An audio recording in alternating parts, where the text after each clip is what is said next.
Thank you again for joining us. Once again, we are live on Sliver.tv doing our watch and win. We got 14 minutes till we do our first giveaway, so make sure to get on over there, make your predictions, and get yourself entered. All right, I'm gonna go check because we just lost connection again for about 30 seconds, so we're back again.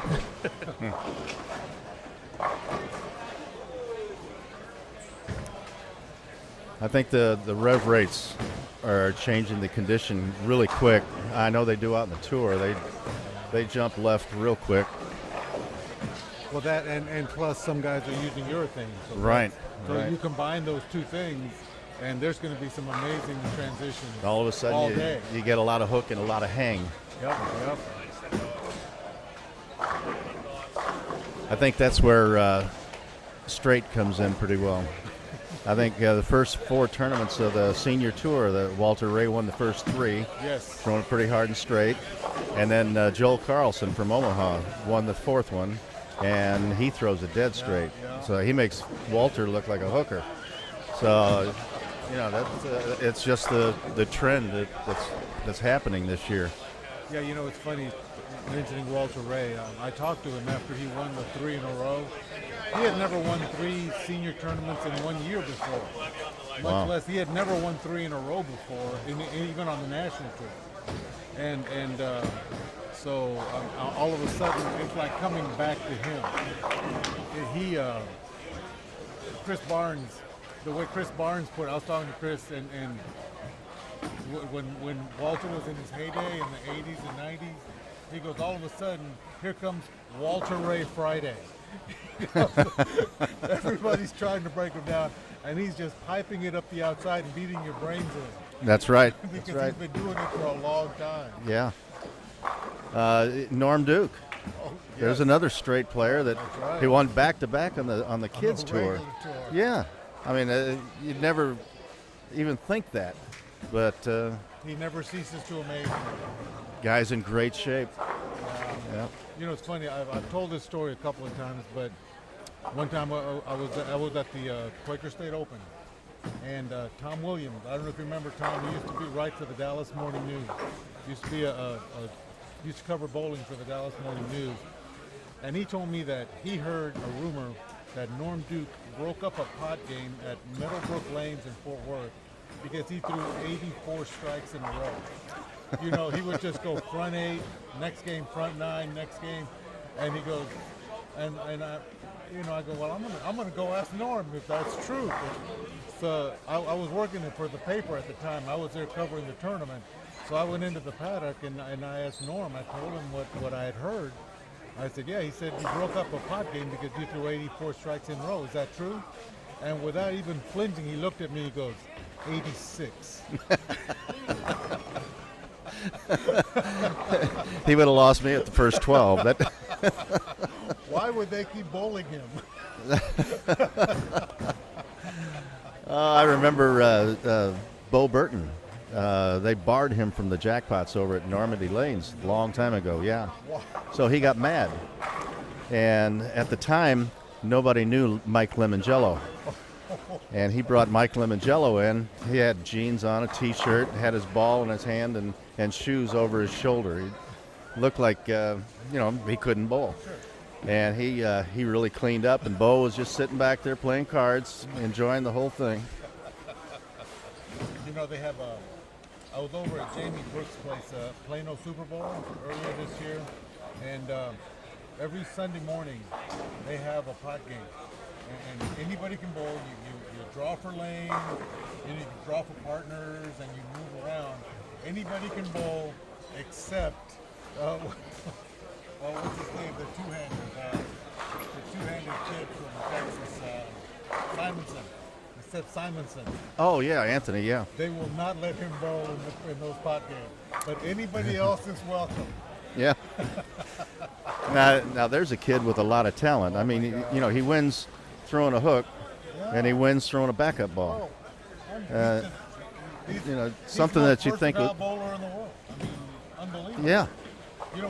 I met him when he was 12. I wrote about him when he was 12 in my column because I was down there visiting my buddy Luis Benavides down in Plano, Texas, and he was working the counter. He goes, "Watch this kid."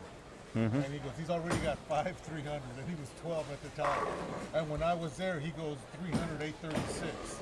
And he goes, he's just a pro shop rat. Yeah. He just hangs around. He's learning about drilling. He's learning about surfaces. He goes, he's going to be a name. And then 5 years later, like, he wins an Eagle and he wins a PBA title the same year. Yeah. Guy's You know, amazing. he's even got Belmonte trying to throw a backup ball. Just to, I've heard that. Yeah. But he's Yeah, the first just- one that's done it successfully. Right. I mean, he won a title beating a lefty. Yeah. Unbelievable. You talk about young kids. Wait till you see this Jason Robarge.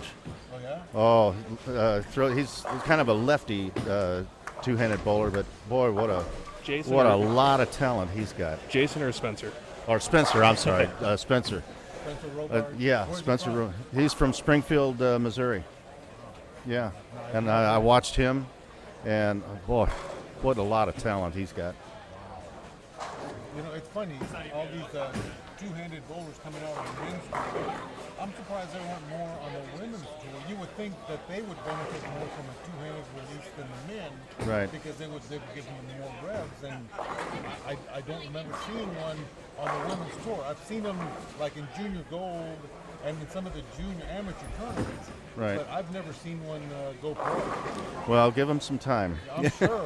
But I'm just surprised it's taken so long. Right. Because the two-handed bowler's been around. I mean, Jason came out with 13 years ago. Yeah. So, I mean, you would think somebody by now would have gotten good enough to go on the women's tour, but I don't know.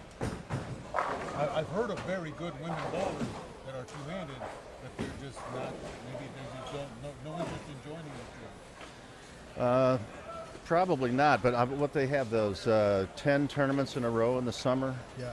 and you'll probably see some more come out since that's happening. That would be interesting to see how they do. Yeah.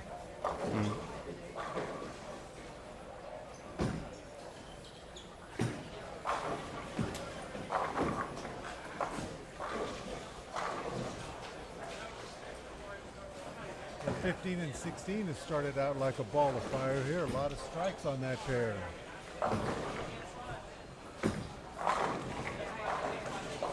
Oh.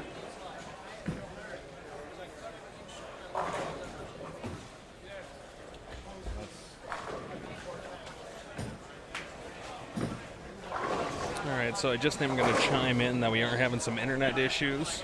We are recording, though, so this will be available momentarily. But, yeah, as of right now, I think we're actually offline working on it. But we'll just continue on just like we are live, so not a big issue.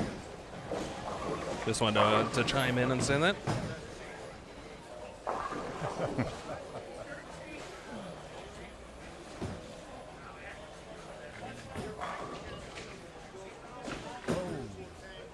Adcock and Queen still having issues on 19 and 20. Adcock just missed a 6-pin. Don't see that very often. No, not with him. No. And I saw Queen went through the nose, or Yeah, he went high on yeah, the he went left high line. there. So, So maybe the transition is still happening. there's 2 strikes combined. The 6 bowlers have 2 strikes combined in the first 2 frames. That, yeah, they still have to adjust there.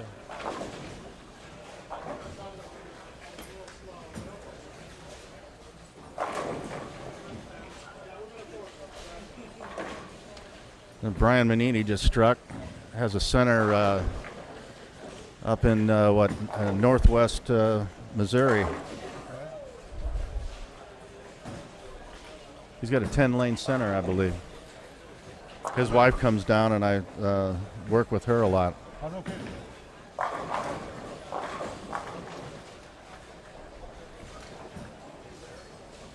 David Rosenberg just struck. Remember Dave from the tour day? Yes, I do. Still has that high And- backswing. Yeah, he still looks exactly the Yeah. same as he did before. I think he I had. don't know how these people do I that. think he had a bunch of red hair when I saw him. On tour. Yeah. He had a full head of red hair. Yeah, yeah. His Other wife. Than, other than that, His wife was a very good bowler too. Really? Yeah, she was a great bowler.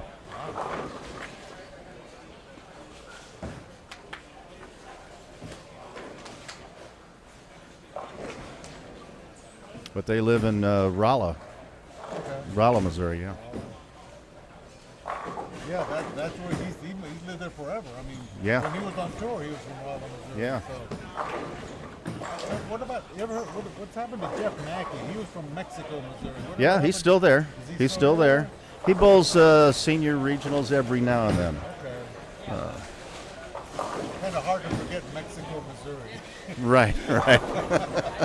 That's how I remember a lot of His guys. his Where they dad from. his dad was pretty good too. Wayne, Wayne Mackey. He bowled on the tour a little bit. Sorry, don't let me distract you. I'm just bringing the chat room back up for you guys.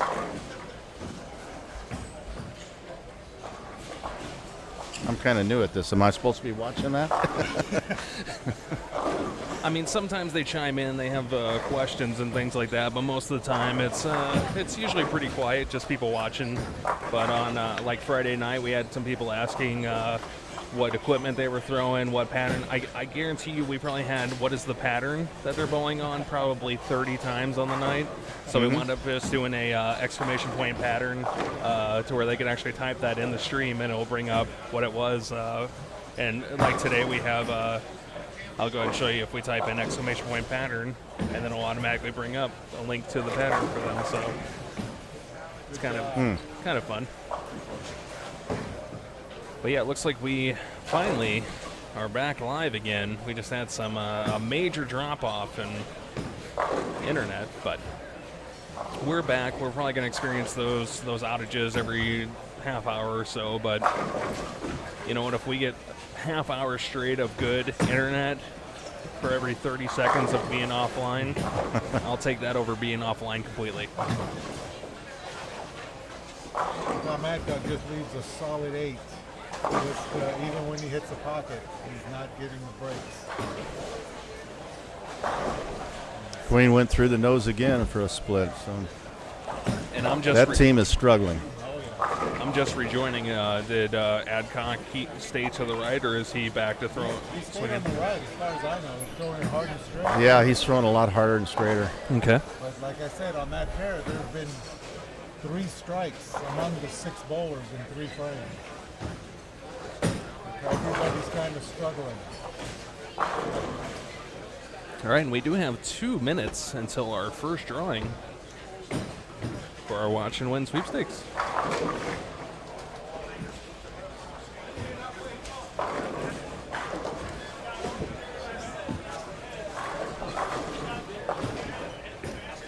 So we will go ahead and close those predictions. From what I see, we have not had a 6 count on our live stream pair. Our pairs, I guess I should say. So good for the bowlers.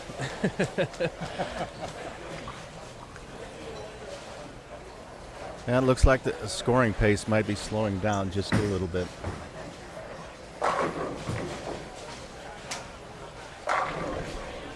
You have a 5-bagger on 17 and 18. Mm-hmm. Somebody's always going to hit. Oh.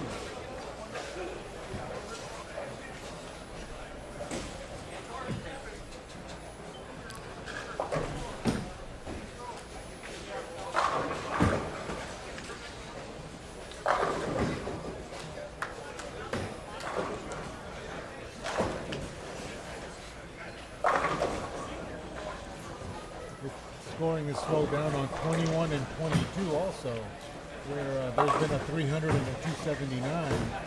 I don't see a double up there. No, it looks like a lot of splits happening down there. So the 2 high scoring pairs, there's a big total transition going on. It goes to show you what these bowling balls can do to a lane. Yeah, you're going to see, like I said, several transitions on the day. A lot of big moves. It's not uncommon to see a 15, 20 board move throughout the day. But it looks like we got Mattson at least down there on lane number 12 on front 5. Someone's on front 4 on lane 13. Lane 17 and 18 bringing us some pretty high scores.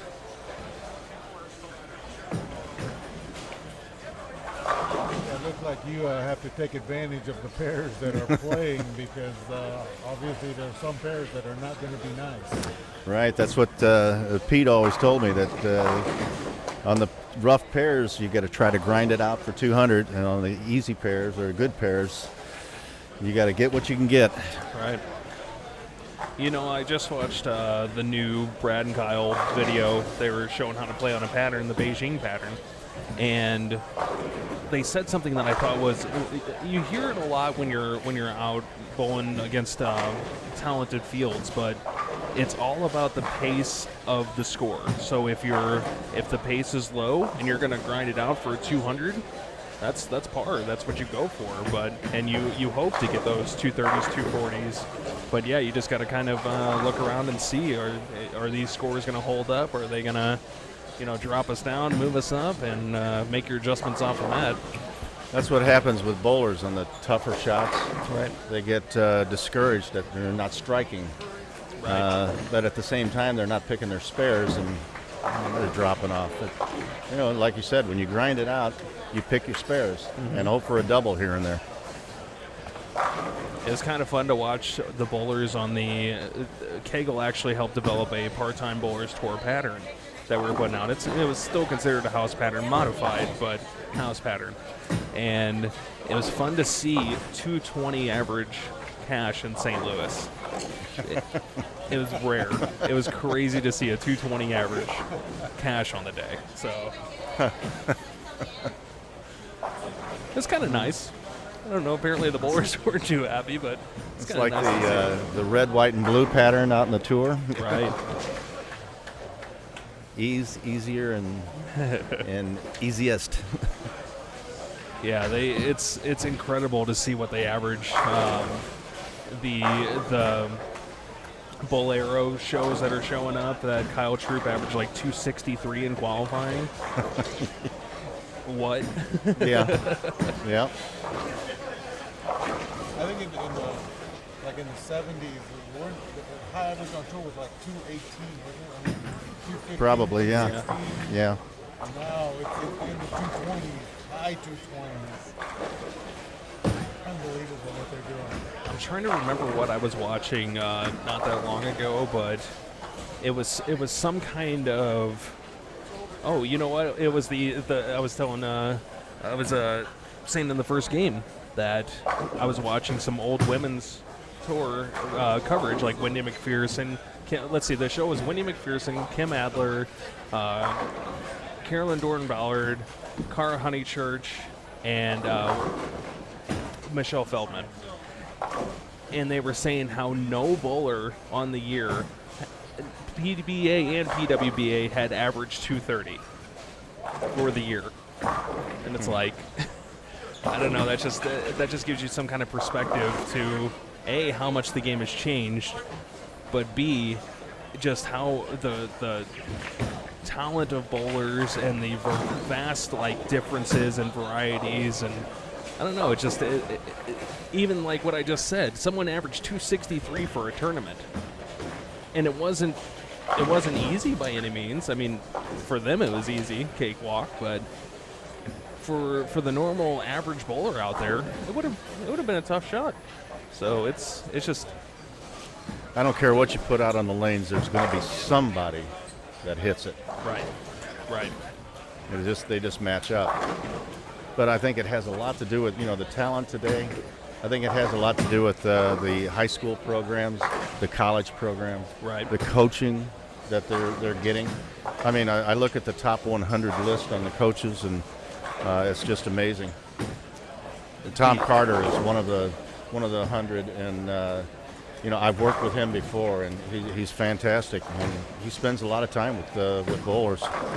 Well, just the knowledge mixed with the technology, I feel like the younger crowd is also getting a lot more exposure to that next level at an early point. I mean, especially with the youth bowlers being able to bowl the regionals and things like that. I remember there was a point where when you moved up to adults and you bowled the regional, that was your first regional. Right. And yes, it was. Going out there, I mean, that whole level of, oh my gosh, I'm bowling a regional, I just moved up to adult. That's gone, you know, because you've been doing it in youth for 5, 10 years. I mean, Spencer has bowled who knows how many regionals, Oh, and my. I'm sure he is going to be just, I mean, he is already displaying just that next level. And I mean, the kid is what, 16? I think maybe. Yeah, Something maybe. like that. I mean, Yeah. it's unbelievable. I think Wesley Lowe has 3 titles. Doesn't he? The Yeah. two-handed lefty. Yeah. Yeah. And he's not a member. No. No, with the PBA rules now that you can win and, you know, cash twice in a year, but you can win and still be able to bowl the next year. I remember Where once before you then, won, yeah. you had to join or you couldn't bowl Right. anymore for life. Right. You know, and I had a few amateurs that led tournaments that they asked if they could throw off in the last game just so they could bowl more PBA tournaments. I believe it. Wow.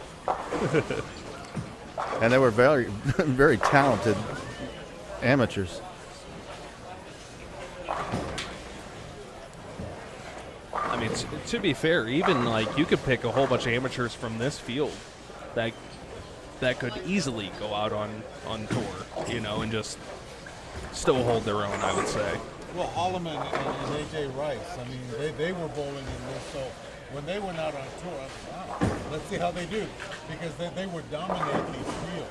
I mean, they would just come in and just max out on brackets, finish first, second, third. I mean, Yep. So I had heard about these guys before they went out on tour. So, Remember Ron Nelson from Chicago? yeah. Great bowler. Never joined. And even in the U.S. Open, he was in the running for making the show.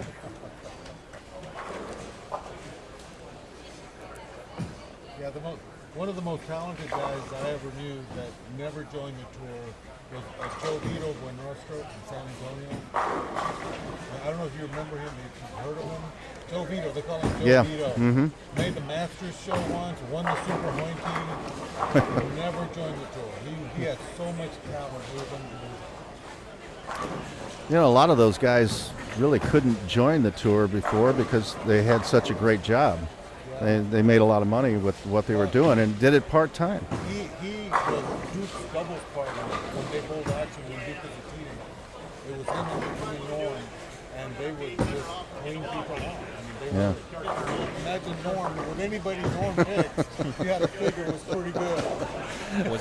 Was that part of his 84 in a row string? I think he was bowling singles that day.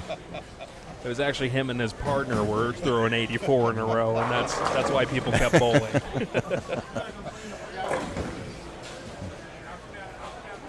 PBA still got the front 7 on 11 and 12.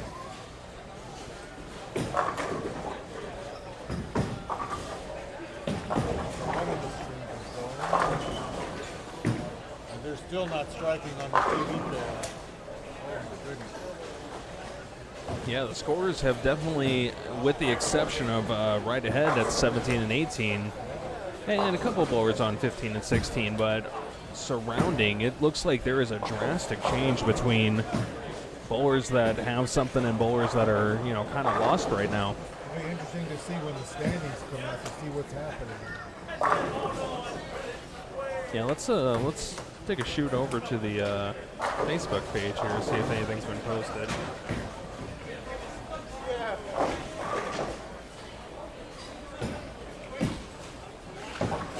So I just saw on Facebook, I guess that was Chase Rhodes' 93rd 300.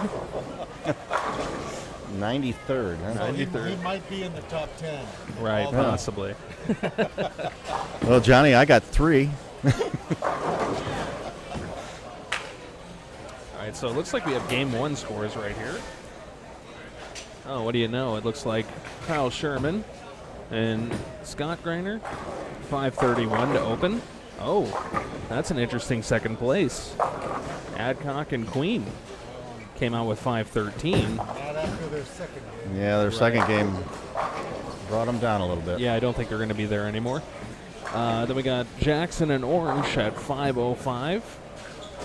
Dwiggins and Zamowski at 5:03. And rounding out your top 5, Hollis and Damon at 4:94.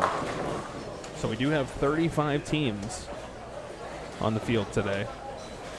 With Jim Hines. Jim Hines is the one with the front 7 here. Is he, or is it the lefty down there? Oh, yeah, it's his Yeah, that's Matson. Okay. Yeah, Matson is on front 7 right now. 8. Front 8, yeah. Found something on the left. And again, There's Derek- another guy that throws it with some speed. Right. Yeah. I was gonna say no stranger to being on the front 8 either. That could be a key at the tail end of this qualifying. Is who has the stamina to keep throwing it that hard. Right. That could hurt some of the seniors.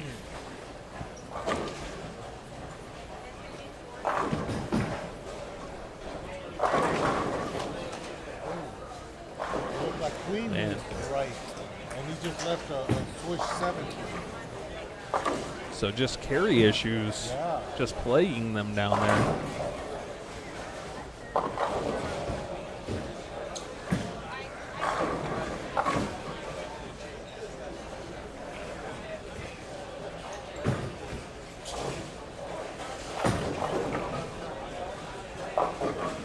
And running a little bit high. It seems like we're really seeing that drastic change in from the outside to the inside. The transition really taking over the play right now. The people that are playing straight up are really having issues with the ball checking early, or if they get it in a little bit. We're seeing a lot of 2-10s, 2-8-10s, things like that. So this is really showing where the bowler's ability to read their reaction, possibly look for those clean games more so than the big strings. Because I don't see the scoring pace really going up from here. I mean, it will blow out here in Game 4, Game 5, but Game 3 is definitely that transition pair, or transition game.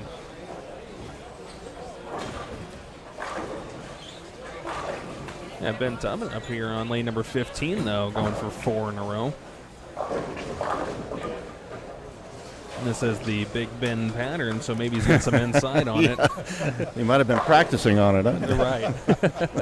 What? No, I don't know why you think that. His partner Don Griffin on 2 in a row, though.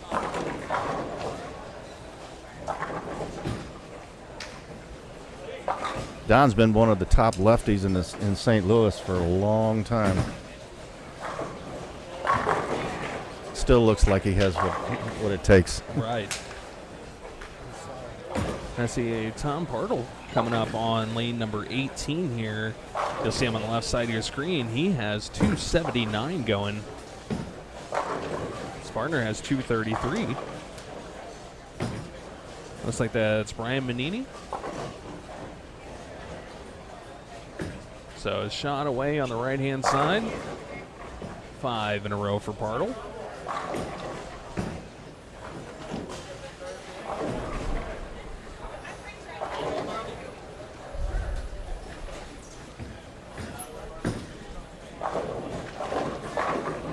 Oh, look at that. Dave Cummings found his way in front of a camera.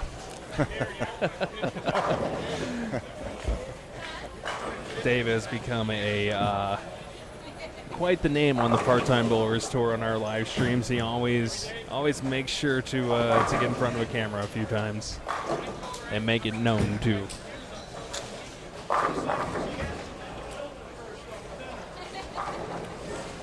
I tell you what, there is a lot of splits right now, but I don't want to jinx this. Our bowlers on 17 and 18 only have 1 open between all 6 bowlers, and that was just in the 8th frame. A lot of strikes in that pair. A lot of strikes. Let's go over there for a second. So we got Manini up. Yeah, he's just recently joined the senior tour. Strong player. That's one of the few seniors that can amp it up.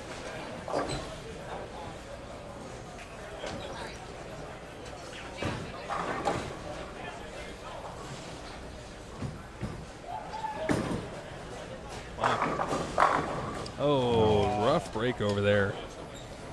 Wow, nice release. Very smooth. Yeah.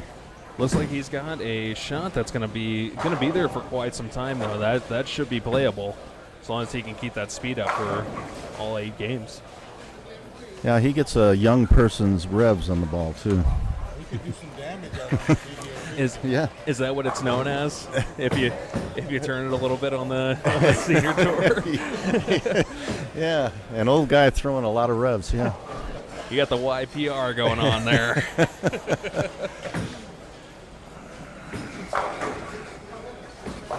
15-pounder, you know, we throw 15-pounder.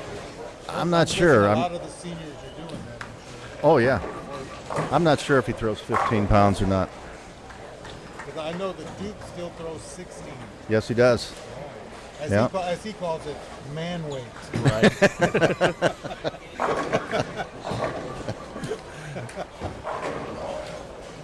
The front 9 down there.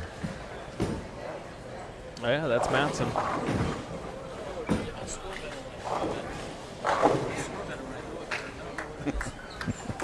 We got Eddie Bird up on left-hand lane, lane 19. Gets back on pace again. He's got 2:48 left.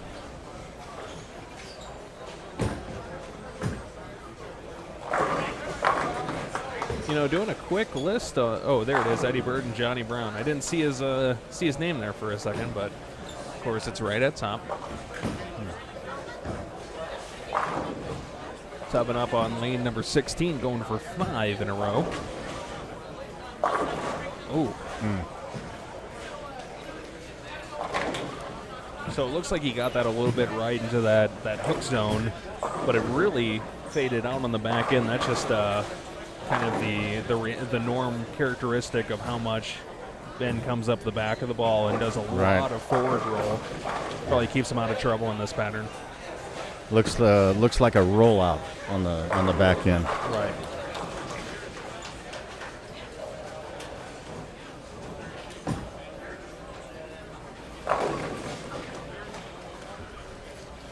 Jeremy Hunt still throws the ball really well. Right. Yeah, Jeremy is he makes his way to the part-time bowlers tour a decent amount of times, so he's no stranger to the live stream. But he's got 266 going here. And his partner Dave Rosenberg struggled a little bit. Looks like with Kerry with a lot of 9 counts, but thankfully all spares for him. Got a no-tap 300s on. I don't know if they're going to count that one. Oh. Okay.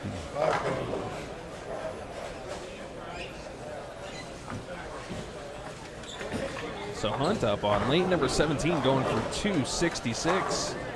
Off the 9 count in the 7th frame and a 7 count in the 8th frame. Oh, that's Hunt's zone right there. That's that pure release.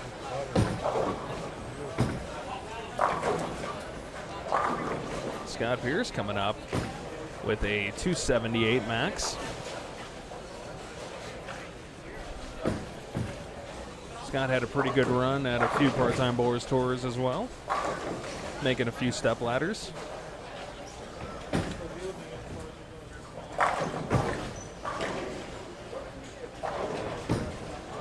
See on the left side of your screen, Godfrey Wilson going for a 7-pin. Can shoot 225. That puts him at +5 with his partner. Let's see who Godfrey is bowling with. Looks like Dan McCormick.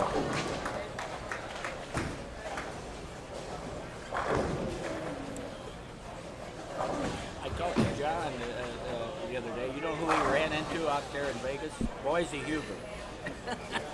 Name of the band.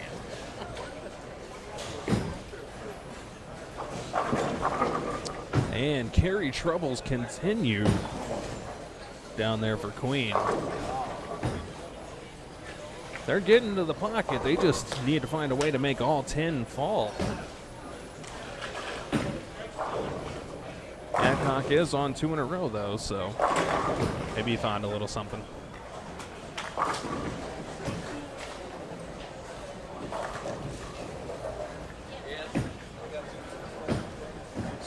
Pierce a little bit high, leaves a 2-4. Still going to be in the 260s, though.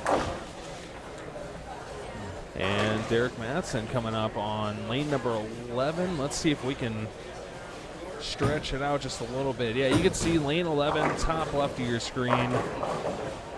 Derek Mattson going for 300. It's in the 10th frame right now.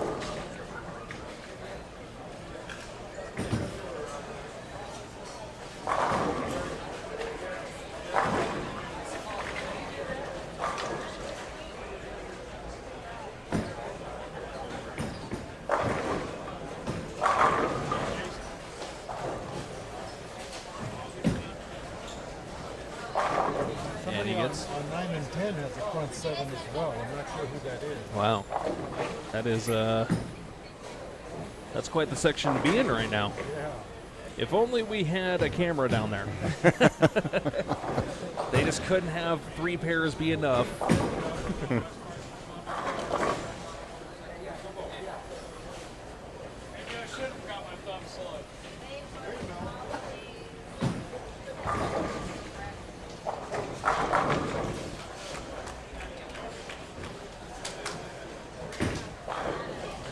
Is that the 11? Yeah.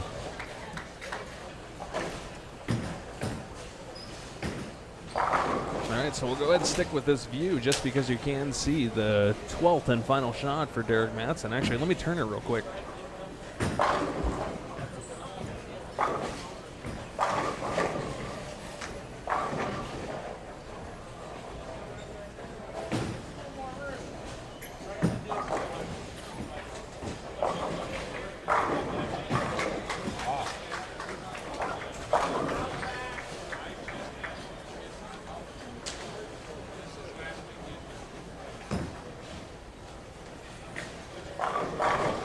Let's see, that's 3 300s in 3 games, and it's the straight players that are doing it.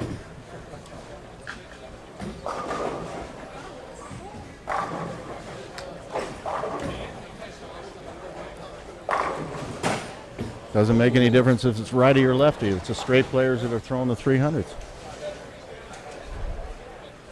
Yeah, with that drop off between the inside and outside oil, I'm not surprised by that at all. They can fire it as much as they want, and if they get it in a little bit, it's going to hold. Right, and it shows you how accurate that bowler is.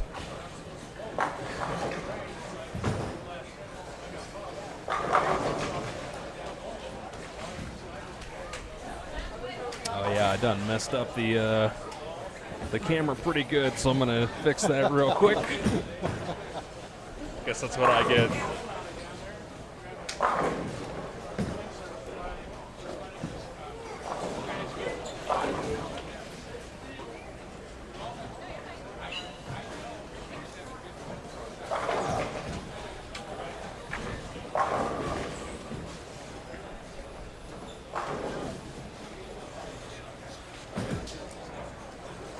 I think that's what we call in the game good enough for me.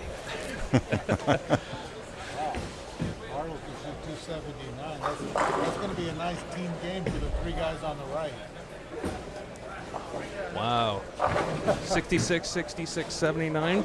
I think we'd take it, right? The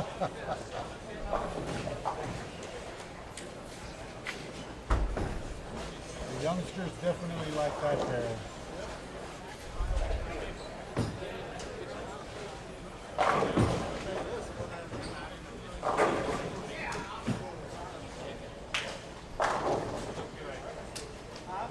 Looks like Griffin and Tummett are going to have a pretty good game here. Yeah. It's going to be a 489 if they both get the last strike here on this. And Bartle finishes up for 279. That gets him and his partner 488 or 87.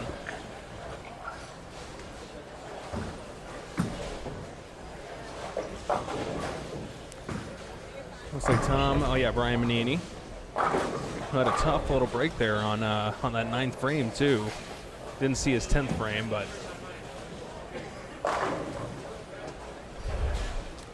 Ben finishes out pretty good, 234.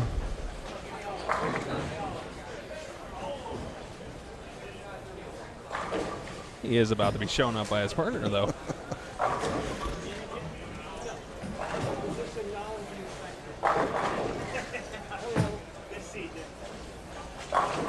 Oh, and Griffin leaves a 7-pin, but that's the spot to do it for 254, so that puts him at 488 on the game. And from the looks at it, that's a big game right now. Yep. We have 487 right next door.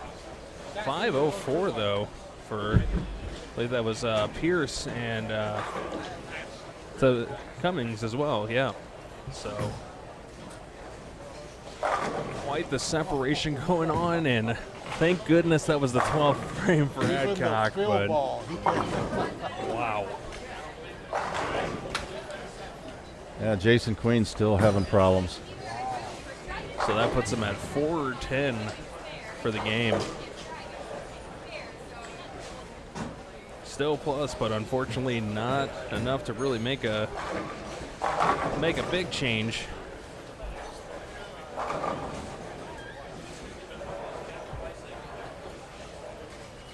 Front eight on 9 and 10. He's only up on lane 9. Oh, look at that. Is that Kyle? Yeah, I think it's Kyle. Oh, no, he's on the next pair. Never mind.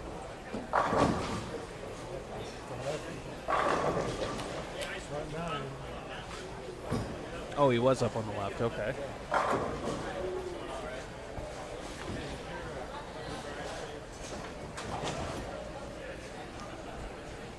So we have Eddie Bird coming up. Lane number 19 has a 2:48 left.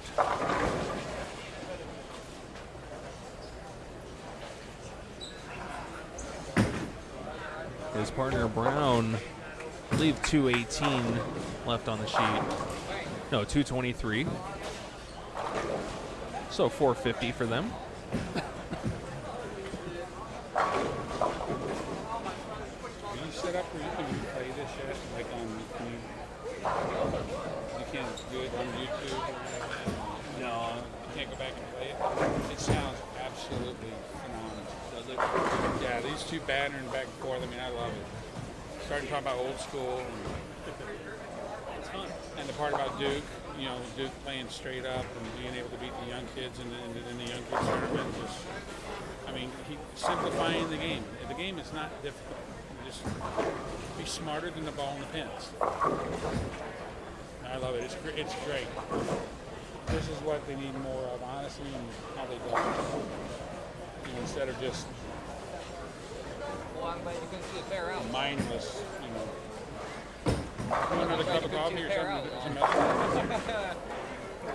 I'm going to have to get going here pretty soon because I appreciate my wife's got plans, honeydew plans. I can't for tell me. you how much I appreciate you. All right, Oh, so that's we are all right. moving into game I'll do number it for you. 4. Steve Orr said he would sit And it in looks like for a we little did bit, our annual, so if you know, gotta go, every you gotta go. Yeah.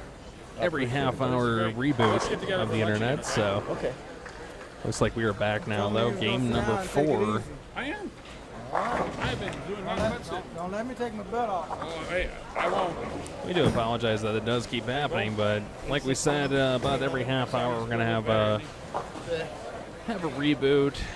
We had to go to a different port, but that didn't help. That didn't even connect us to the internet. So now we're on the one that reboots about every half hour, but we are back. We're live. Looks like the connection is stable, and you guys should be getting Game 4 action here starting up on lanes 15 and 16. Fuller starting off pretty decent for the most part. 4 strikes. We got Derek Matson, Mr. 300 here on lane number 15. Derek today. Front 9 up on lane 9 and 10.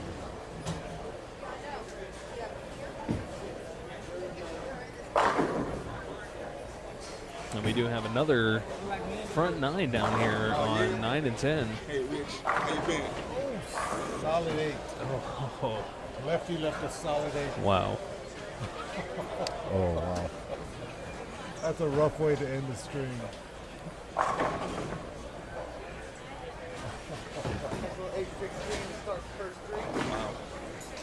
Derek just informed us that he started off with 8-16 for the first 3. I guess that's an all right opening. I mean, Not bad. eh, Not bad. just could have struck a little bit more. Might have to start bringing in Lenny Nicholson to slow the lefties down. Lenny Nicholson and Sam Baca. Yeah, what a pair. And then throw in Lon Marshall. Wow.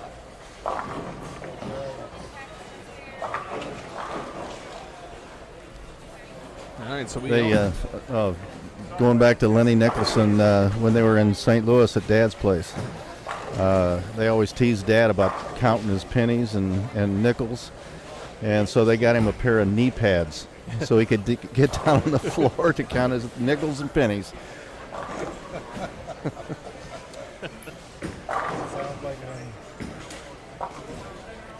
So I just realized this game from our new bowlers on 15 and 16 that 2 of the 300s out of the first 3 games have come from the same pair. Steve Taylor's on this pair, yeah. So now that leaves Gil to shoot 300 for everybody on that on the right hand lane to have 300.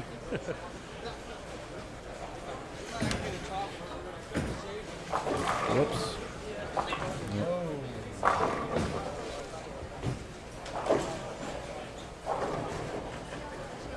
We have Jim Hines coming up on lane number 15. Started off with a strike, and there is doubling it up right there. There's a Hall of Famer in St. Charles. Still pretty smooth.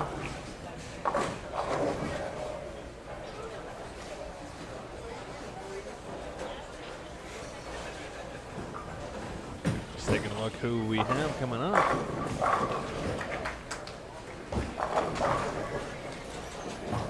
It looks like, is that Wayne Gray on 15? Dark shirt, dark name. But initially, Madsen had his partner down, I believe. Oh, I as remember him now. Yeah. He's changed a little bit in looks, but yeah. Initially, Derek had Jerry Anderson in as his partner. I guess something happened with that. It's a nice ball with Gray. And the streak ends at 13 for Madsen. No 84 here today. We'll keep on the hunt for that, though. You see in the corner of your screen over there, fellow commentator from the Midnight Bowler Society, Ray Spink, opens up with a 10 pin on lane number 17. You see it on the left side of your, or the right side of your left split. So another thing that you have to wonder, it's pouring outside. Is it really? Yeah, you got, well, when I was walking around with the internet stuff, it was raining pretty good. You got to wonder if that's with the surfaces and hands and everything like that. You got to wonder if that is changing up anything from the start of the day. I know a lot of bowlers have issues with their hands swelling and especially slides and stuff. I just saw Derek slip a little bit at his spares, so. That's funny when you mentioned the weather. You know, Lenny would always tell the guys that anytime the lanes change, it could be because of the weather. So if there was like a phantom report, like from one day to the next, you know, Eugene McCune would go, "Hey, it must be snowing in Minnesota."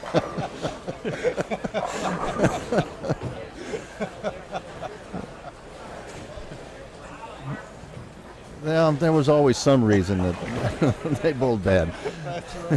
I mean, that's the great thing about bowlers is that you hear literally every excuse in the book. And then when you think you've heard it all, there's something else. Right. But it's weird because nothing has to change. I remember one time at the Tournament of Champions, Mark Williams, morning block, just crushes them. It's like 400 over. Nothing happened in between. He comes back that night and shoots about even. And so there was nothing he could blame it on. It just, the lanes just changed. And you will see that happen time and time again, where same house, same weather, same conditions. I mean, everything matched from morning to night, from day to day, and it's just two completely different worlds when you come in. I know when we had our back-to-back, we had a doubles tournament in March, and then on Saturday, and then on Sunday we had a singles tournament, and that was actually the debut of the Part-Time Bowlers Tour pattern. So they come in, and it's actually playing a lot straighter than you would expect a house pattern to play. And they made their transition like game 4, game 5. They made a huge jump left, and scores just were a pretty good pace. But then everybody comes in the next day, and they try and make that change game 2, game 3, and it was a nightmare. Just trying to make that change too early, and everyone thought that they'd be able to make that jump left, and it just, if you try to do that too early, you start setting up yourself for just disaster. And when you got a whole squad doing it, it makes for some really tough times. It happens a lot on the tour that the second block, the B squad, Right. they have to play deeper, and when they come out the next day for A squad, they're still playing deep, Right. and they expect that shot to be there. And It worked yesterday. It's a drastic change for B squad the next day. Right. And that's a good practice for your mental game too, where you're at, because it's tough to go into a house and say, all right, I was playing here yesterday, but I'm going to be 15 right on the same pattern, same everything. Right. I mean, that is a mental challenge right there to go out and have that happen.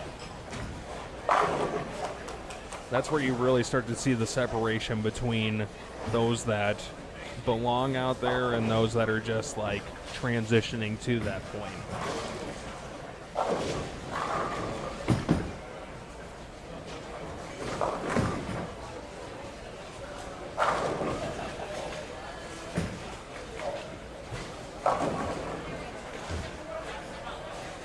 So something about this that kind of strikes me a little interesting as well is the it's not low amount of oil. It's 24 mils, almost 25, but it is a 2-to-1 forward to back. It's 16 mils going forward, 8 coming back, and it just seems like, especially with the amount of oil on the inside, they're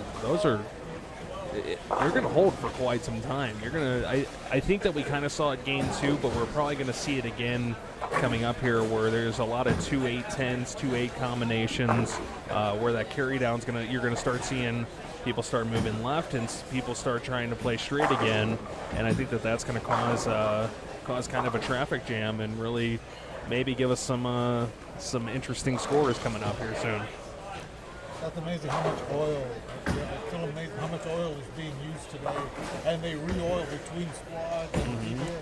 We didn't used to do that, and I remember in the PBA school, when Lenny would go up there, he would tell the players that he puts a thimble, at that time, a thimble full of oil for each pair, each lane. And now it's more like half a cup.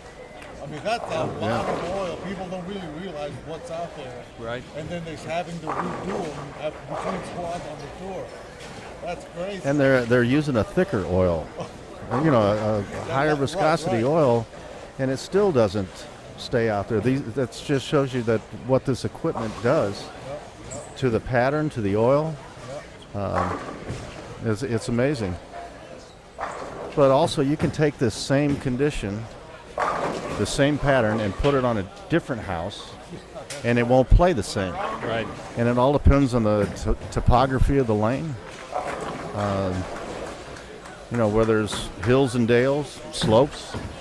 And that's a word that we use a lot more nowadays, is topography. Right. And I brought up the example actually on Friday about there was a kind of a behind the scenes at Thunder Bowl, the first World Series of bowling, and I want to say that it was Rhino Page actually had a binder of the topography readouts from every single lane in that house, and it's crazy. You can know this lane has the characteristic of moving 8 boards more when I make the flip to this next lane. Exactly.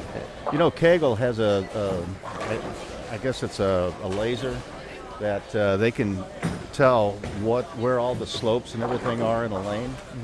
And it's just amazing. You can go to the same house, and there's no such thing as a flat lane. Right. Because it depends on the base, what the lane is sitting on. I'm sure freshly installed, you let that sit for hours a day, it's not flat anymore. Yeah, and after you bowl on it for a while, you get those depressions again.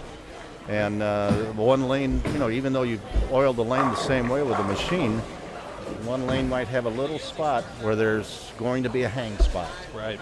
And if you hit that, well, and bowlers are scratching their heads. You know, I threw it in the same place. What happened? Yep.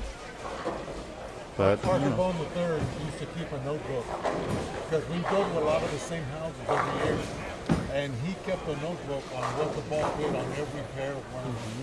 you know, another person that did that was Carmen Salvino. Seriously? He had a whole closet of notes of every tournament he bowled, every squad, everything.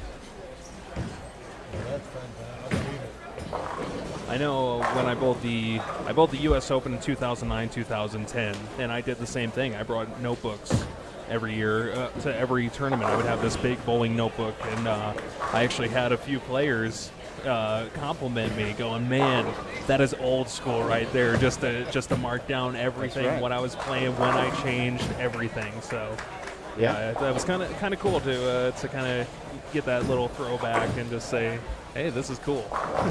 Yeah, there was a tournament where when I was dating Carmen's daughter that, you know, he told me exactly what to do on the next squad. And I, being the stubborn young guy that I was, I didn't do it. And he yelled at me, but he was right. He knew exactly what to do, what ball to go with.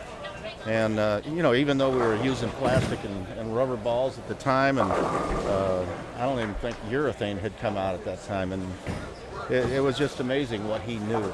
Right. Yeah, I mean, even back then, it doesn't matter that there was no urethane, no reactive. It was, the topography has been around.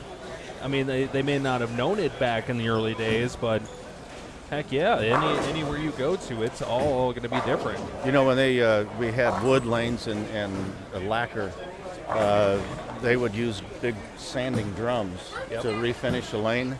And what they didn't realize is what, you know, they start out with a fresh piece of paper. Right. And it would dig in even stronger at the front end of that, and then when they change papers, you're kind of sloping up.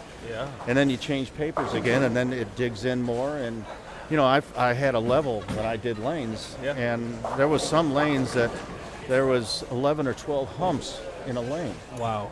You know, the ball was going up and down. Right. And when we were It's like at a Scott roller coaster. when we were at Scott Air Force Base, the first three boards on each side sloped into the gutter. So I don't care what you put out there, you couldn't play the gutter shot. See, now that's why I didn't score that. I know. I'm just kidding. And you know, apparently they changed paper, you know, right in front of the pin deck, and the ball was actually in the air when it hit the pins. Wow. You know, there was a lot of things, You know, that happened to a lane. There have been times, there was actually a tournament where I ramped a spot in the lane. There was nothing on the lane, ramped over a pin. And I mean, it's amazing how things like that can happen. I've seen bowling balls get airborne enough, and with the shape of the pin, actually not hit a pin, go straight through it. It's just unbelievable, some of the things you see when you've been out here long enough, I guess. You ever bowl in a center where on like say 23 and 24, that on 23 the ball hooks a lot, and on 24 the ball goes dead straight? Yeah. Or we had that at strike and spare too. I'm literally going to say my first 800 was that strike and spare on the end pair, and I was throwing two different balls, lofting it to the arrows. Just that's so funny that you mentioned strike and spare. Yeah, that was a huge, because you always knew Fairlanes as well was another one that you had a huge difference between the end pairs. At strike and spare, on the high end of the house, 25 through 48, all the scores came there, because it was, you know, the hill was coming down. You know, apparently you're looking at a flat lane, and hopefully, but it was going uphill, and there was a lot of hook. And a lot of scores. On the low end of the house, 1 through 24, you're on the downslope of that hill that it was built on, and it was a lot slicker. Yeah. Even though the same machine's doing both sides. That's why a lot of guys, I don't know if you ever noticed it, especially the big houses, when I would get a lot of calls guys starting on the wrong lane when they move to the low end. Right. A lot of those just trying to get a read because it was a dead ball. Right. So, oh yeah, we get down on 3 and 4. Somebody started on the wrong lane, and that actually caused us to implement a new rule that's been adopted by the USDC. I went into the tournament office to the tournament committee, and I told them that I was being called time after time on the low end, and it was a dead ball. So I said, I think the rule should be, if you strike, it's a dead ball. But if you don't strike, it counts, and you bowl your second frame in the same lane. Right. And we passed it. And last year, USBC adopted the same rule. Wow. I think they were getting the same problem, and they finally figured it out. I feel pretty proud about that. I didn't know it came from you, but I wrote that rule. Yes. Yeah. Because today, when I explained to the non-members in the field that, if you bowl in the wrong lane, if you strike, it doesn't count. But if you don't strike, it does count. And they look at me like, what is that? That was me. And we also put in, if you bowl out of turn now. Yes, I think that should do be the same thing. It's not in the USBC. If you bowl out of turn, you get to bowl again. I don't think if you bowl out of turn on the right lane, that should count. Right. And right now it's a dead ball. I think that rule should be changed as well. Well, they look at me funny when I say that too, and I said, "Don't shoot me. I'm just the messenger on this, but there's reasons for this." So. Yep, a lot of reasons. It's funny. The practice rule at the beginning of the squad, now it's 15 minutes. It used to be 5 balls on each lane for the bowler, until one year in New Orleans, Ernie Schlegel. Everybody was done with their 5 balls on each lane. And then Ernie Schlegel runs out of the pad. No, I was working out a ball. I still get my practice. So everybody had to wait until he threw his 10 balls. Wow. So the next week I said, let's make it a time limit. So if you're working out a ball, too bad. Right. So the next week it changed to 15-minute practice. Ernie was behind those rules. Ernie was a long-time match game bowler. Oh yeah, he could work and it. He knew how to get in your head. Yep. Always loved to watch him though, because you never knew what he was going to do. That's why he is the greatest. He is the greatest. Don't ask Randy Peterson about that. Oh, goodness. Unbelievable. That what I feel like, and unfortunately, the terrible break for it, but I feel like that was one of the biggest moments in bowling TV. It was in the top 10. They picked the 60 biggest moments in the PBA. I think it was number 7. Wow. And when they introduced it, they made Randy introduce it to the crowd at the Hall of Fame dinner. Pour a little salt. Yeah. Right. And then after he did it, he gets on the phone. He goes, "Oh, sorry, it's my therapist." And he goes, "Yep, they showed it again. Yep, he won again."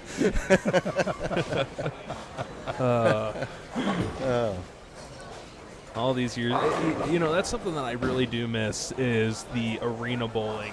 I watched a few of those too, and just, man, the power and energy in those is just unbelievable. That setting is, and it's still part of it. Still seen, here and there, but yeah, that's something that you would love to see come back on a more regular basis. But man, just the work and the cost that goes into that, though, I'm sure is just unbelievable. Well, back in the day, again, Dad would take me to the World's Invitational. It was at the McCormick Place in Chicago, and you're talking about the arena feeling. And I mean, they used to pack that place, and I don't know how many people were there, but watch all the greats. I don't know. I watched Jimmy St. John bank the ditch, win the tournament. I could go through so many names, but that was a great atmosphere as far as the arena bowl. He just got inducted in the Hall of Fame. in St. John. Jimmy did? Yeah, Oh. just this year, a couple Oh, weeks. okay. Posthumously, of course, but yeah. Oh. But yeah, the arena, the most interesting arena setting I saw, I think it was Saginaw, and it was really weird. At the regular bowling center, lefties dominated. I mean, they crushed them, and it was lefties 1, 2, 3, 4, and Danny Wiseman snuck into number 5, and then at the arena, he wiped them. They had Yeah. no chance. I thought that was the only time when it kind of worked against the bowler. Yeah. When Well, it you want to totally- talk about yeah. that topography again and Yeah, change exactly. things up. And Because they were in a different house, basically. Putting the same condition down, and then, it's like night and day. Yep. well, it's even the World Series of Bowling. They have it basically in a completely different bowling center. Same house, but it's on the arena Yep. bay. And I know that Brad and Kyle mentioned about how different it is and going back and forth. And even when the first World Series of Bowling came out there, they were saying how different it played and how, I don't want to bring a lefty-righty thing into this, but how lefties did dominate on this section and righties dominated on the, It it's just happens. the track record. True, Yeah. yeah. So, yeah, it's just it's crazy how things work out like that. I think lefties typically do well at the Reno Stadium, at the USBC, Mm-hmm. and I think when y'all have tournaments, I think lefties do very well there. There's just some houses, it's just the way it is. Were you the tournament director at that house in California where all 16 were left-handed? That was a little before my time. Oh, okay. That was 71. Yeah. That was the San Jose Open. Oh, yeah. Larry Lichstein's tournament. That must Yeah. have been great times to be the tournament director. You know what made it worse? I was talking to Larry about that a couple of weeks ago. He said that on Friday morning, when they came out and they went out, they threw a ball, the greatest bowlers in the world, all 16 lefties threw that ball right-handed. He goes, you should have seen the right-handers in the audience. They were not happy. Because we knew we had made a big mistake. Wow. There was another tournament, the Tournament of Champions, where finally Dad and Bo Burton threw the ball left-handed. If I remember right, Bo didn't bowl so well, but Dad shot 200 left-handed. The Cleveland Open, one year, lefties were 1 through 12 in the top 24. Yep. And so this Friday morning, I'm in the office with Goose, and Steve Cook just runs into our office, just pounds on his. Mark Roth is out there bowling left-handed. You got to make him stop. He is embarrassing the game, right? So we go out there to watch Mark bowl. He beats Jess Stayrook. He beats Joe Salvemini, and we go, he's winning. He's not embarrassing himself. We can't tell him to stop bowling left-handed. Yeah. I mean, isn't it a thing out on the PBA tour that you can bowl You can with bowl with whatever? either, as long Yeah. as you don't embarrass yourself. Right. And Because- if I remember correctly, no, I'm sure that you guys will be able to confirm this, but I remember secondhand hearing that Marshall Holman won a tournament throwing left-handed at a 2-4-10 to win the tournament. Is that complete? I was not there. Yeah, No, I was wasn't. before my I don't time. recall that either. But So yeah, there was. I mean, it's been a long time since I heard that, but it may not have been Marshall Holman, but apparently someplace in time. But that's It's legal. It was totally legal Yeah, to right. shoot at spares left-handed. yeah. and I mean, there's. I'm sure that there's a few bowlers that are good at lefty and righty that could guys hold are their own very out there. Great hand. Well, Robert Lawrence, I remember he's a 3-time champion. Yeah. He actually has, I believe, an 857 right-handed and an 856 left-handed. He has the record for most combined high scores for a right-hander and a left-hander. Wow. And he's had like 7 or 8. somebody One year he broke his wants to arm beat you. and couldn't bowl right-handed. So he started bowling left-handed. He averaged 230 and shot like 300. Wow. That's unbelievable. So yeah, he is to me the most prolific switch hitter, basically. Yeah. And you're almost surprised that you don't really. I mean, you've seen it before with the backup bowling and things like that. Yeah. I mean, Robert Smith, heck of an example right there. Someone that could throw it as well backup as they can, regular. And it's almost surprising, especially with the two-handed phenomenon that's coming out here, that you don't see backup more often. Although I do want to say Anthony Simonson, I want to say at the Proprietors Cup or something like that, thrown it. Yeah. Very talented young man. Kyle Sherman's got the .8 over here, by the way. Who? Kyle Sherman. Who's that? I have no idea. Young up-and-comer, Yeah. That guy's going to win this year. Oh, Yeah, he's going to win. He's too good. They got to hold up bowling to get to get baseball on you guys. I'm actually kind of glad we didn't have that on the live stream. Yeah, that pair down there, the first bowlers have a heck of a game going. That's my son, Andre. Oh, okay. Well, I guess you got special interest in that. Yeah, so I was kind of watching that pair anyway. But let's talk about on 15 and 16 right in front of us. 258 for the first bowler possible, and 265. Yeah. So that's a 500 right there.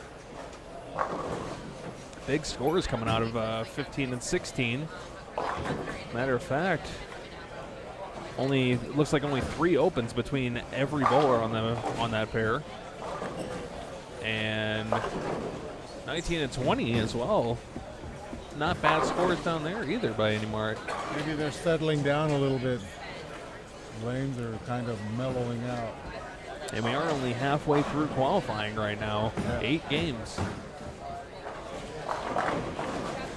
Sitting at almost 3 hours so far. Yeah, I hate to tell you guys, but my wife has plans for me today. Honeydew plans, There you go. So since I was gone Friday and Saturday, I need to get things done. But it's really been fun. It has been fun, definitely. And you're destined for radio. Oh. Yeah, you're destined for radio. Well, thanks. Are you saying I don't have a face for TV? Well, no, you have face for TV, but you have to gift the gab, and I don't. I try. It's been a lot of fun, you guys, for sure. Yeah. It's been nice. Been fun seeing some of the old guys that I bowled with back when, and you, Johnny.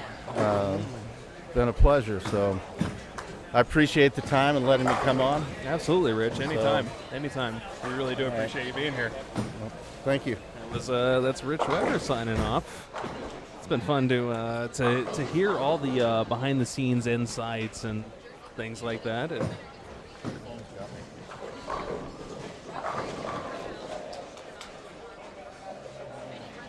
But Johnny's still with us. Oh yeah. Like I said, I'm here to watch my son bowl, and I can do it real easy from right here. I see him, and then he's about to be on the live stream too. You're gonna have the best seat in the house. Yeah. Looking forward to that. I hope his mom straightened out all the technical problems at home. Well, we're having plenty of technical problems on our sides too, but yeah, we go out about 30 seconds every half hour. So if you guys noticed that, it looks like our last one was about 7 minutes ago. So we're about 23 minutes away. You can put a timer on it. Here goes Kyle going for number 9 here. Are you telling me I got to turn my camera again? Gosh. 9 and 10. These kids just throwing all these strikes. 11 and 12. Yeah, he's on 11 and 12. And there is a 265 for Steve Taylor right there. That's a 513. His brother came through with a 248. Right.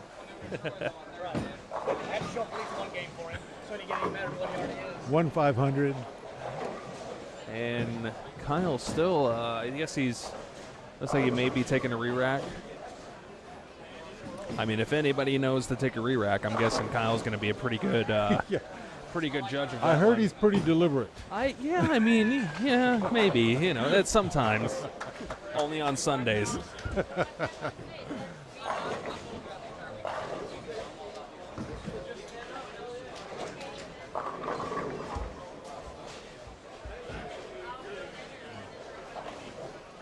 give ourselves a little bit of sure. ambiance.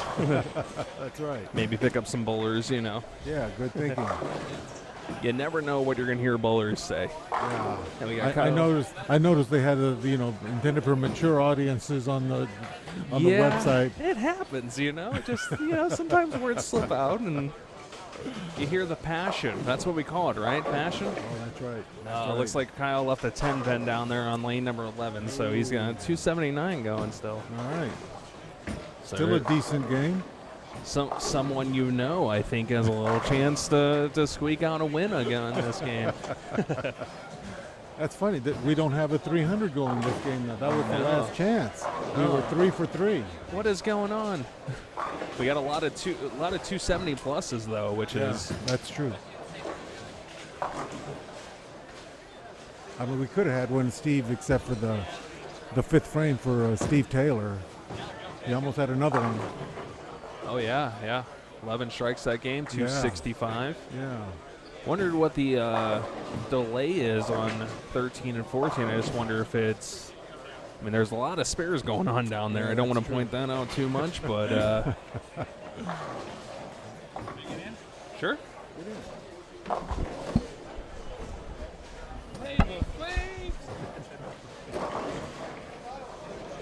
All right, we've got somebody that if you have followed the Part-Time Bowlers Tour a little bit, you may know this name. Larry Huskey, how are you doing today, Larry? Hey, Ricky, I'm doing great, man. Great live stream. Folks, if you just joined us, you missed 67. a bowling seminar taking place right here in the live stream booth of the Part-Time Bowlers Tour with Hall of Famer Johnny Campos and Rich Weber. I mean, that's what a live stream should be. Ricky did a great job. I've been listening to it back at the tournament table. We got a great group of people today. And Order 76. First time really not bowling on a house shot. Right. But the scores, I mean, this is our first game that we haven't had a 300. It is, and I know that the lanes are starting to open up a little bit. We're starting to see some transition. Should be interesting to see what happens games, 5, 6, and 7. Those are normally the game changer, so to speak. Well, let's not forget the Part-Time Bowlers Tour commonality of game number 8, bringing a person from 6th to 8th all the way up into the step ladders. We've had it happen for, I think, the last 3 tournaments now, where somebody in 6th, 7th, or 8th place has shot well enough to just shoot themselves up into the step ladders. We had John Bogacki do it last month, Derek Mattson do it the month before. I mean, these guys are capable of some huge scores, so don't count anybody out. That's right. It's a match all the way to the end. And what I've always really liked about our events is we have such an incredible mix of very experienced bowlers. Now today you've got a real good mix of the PBA players here. We've got several senior players. We've got Kyle Sherman. We've got our own personal favorite here in St. Louis. So we've got, in our opinion, the greatest of all time. Pete Weber's here. So it makes a nice. Makes a nice mix of what's going on. There's guys that are never bowled with PBA players before, and they get the opportunity to do that here in their local setting. Right. We've got some surprise. We've got some surprise teams. We've got some teams that were thrown together last night. I mean, late last night because of injuries to one or more members of a different team, and some of those are doing very well. Right. I know Derek Mattson opened up with 816, he said, and he adds 248 to that mix. So he's sitting at 1050 plus for the first 4 games. Yeah, he's doing great. We got a lot of action going on the side for the guys today. We've got a great crop of really young players. I mean, Johnny Campos' son, Andre, is one of those that I've been watching now for about 2.5 years. And he's got 280 going right now. Yeah, he's just... there's a solid strike right there down on lane 12. But great kid, student of the game, really represents everything that we want in a young bowler. he's not about himself. He's about the sport. He's about increasing his ability, increasing his notoriety in the game, and he is doing that. I think that there's some great things coming down the road for him. He's already won a couple of really nice tournaments and won them early. Yep. He won one at Concord and just a stacked field. Did a great job. Came away with a win there. He's cashed in a couple of our events already. So I mean, I know his dad's got to be proud. 279 for Andre down there. Yeah, he's sitting there quietly watching him. He's watching Andre, not paying too much attention to what me and you were talking about. Hey, not a problem. We're talking about Andre, so I'm sure we've got the same focus right now. But it's great to hear that there's so many more what we call positive ambassadors of the game out there. We were talking about John Marsala earlier, how much he is just really helped the part-time bowlers tour. It's been great all around, not only bowling but also sitting in the commentating booth, always promoting it, always pushing it. Bowling just needs that. They just that cannot stop, and it's good that the next generation is starting to really have some people develop that are taking that role. Yeah, and I think some people are taking it really seriously too. I mean, I was fortunate enough to grow up in St. Louis in the late 60s, early 70s. When we were actually we were the mecca of bowling. At one point there was 23 touring pros, national touring pros, right here in St. Louis. This was home. Right. And there wasn't almost any night of the week or a weekend when they weren't on tour that you'd go into an event. And if we were juniors, they were there watching, supporting us.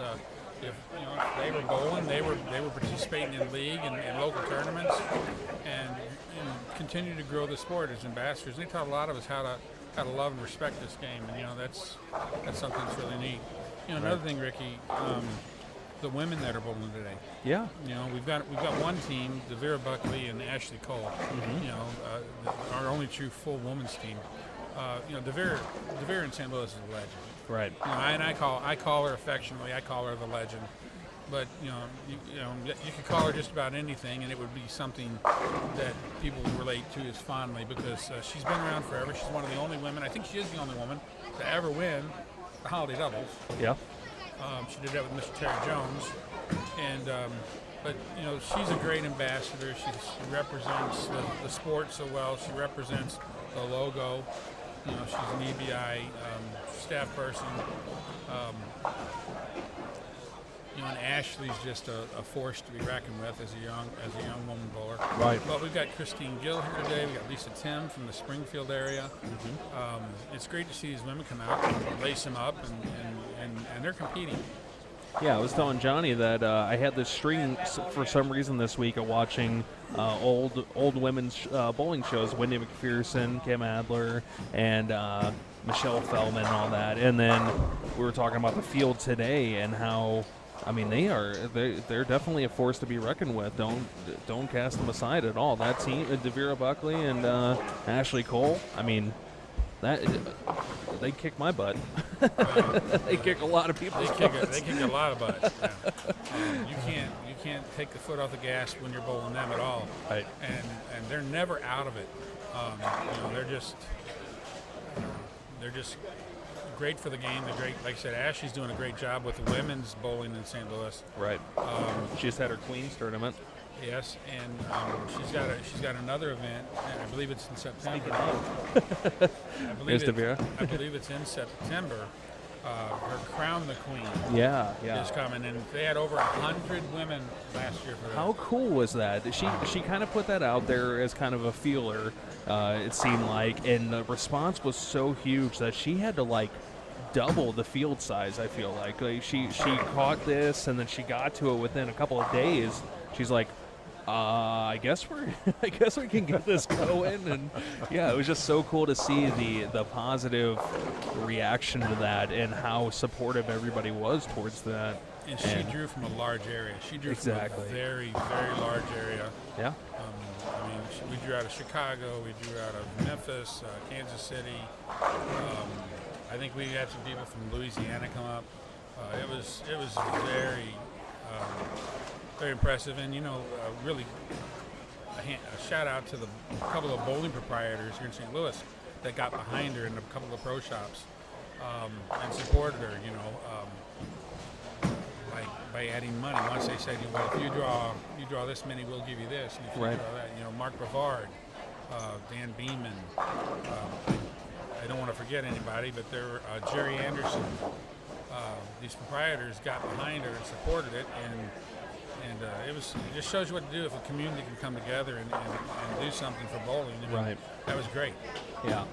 Yeah, and I feel like everybody kind of loses sight that we're all in this together. Like everybody is working together on it. I feel like that a lot of people lose sight of that, and especially like last week with Dan Beeman being so kind to host us for the Midnight Bowler Society again, and how cool of a vibe that was to provide the center, and the bowlers come in, the high quality bowlers, and then you've got the crowd as well going on the back and just cheering along and everything, and it just it gives those vibes that are just, I don't know, we haven't seen. I feel like we had kind of a lull in that, and I feel like bowling is on such a uphill climb right now, not only in the St. Louis scene but nationally as well, and it's been a while since we've been able to say that about bowling, that it is really gaining momentum and really on the upswing.